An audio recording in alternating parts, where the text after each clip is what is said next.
Les points noirs et les comédons, les boutons, font partie de ce qu'on appelle l'acné. L'acné se définit par une production excessive de sébum. Ce sébum est de mauvaise qualité, il est trop abondant, il va se compacter, il va gonfler les glandes sébacées, il va s'oxyder et on va voir apparaître à la surface de la peau des comédons et des microkystes.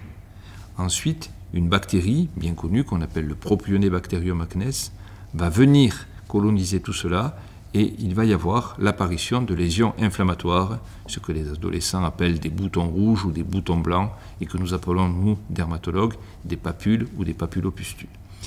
L'acné a donc ces deux versants, un versant rétentionnel avec ce sébum qui ne sort plus de la glande sébacée et aussi ce versant inflammatoire avec ces lésions donc remaniées par le Propionibacterium acnes.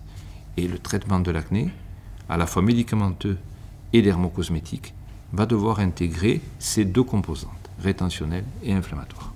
Quand on a une peau acnéique ou à tendance acnéique, il est indispensable d'avoir une approche dermocosmétique, seule ou en complémentarité des médicaments.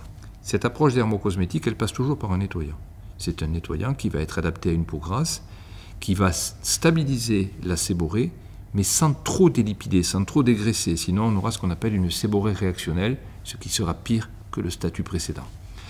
On pourra compléter cette approche par l'application d'émulsions séborrégulatrices et certaines de ces émulsions pourront également contenir des principes actifs qui vont aider à la désobstruction des follicules pilosébacés, c'est-à-dire à l'élimination des comédons.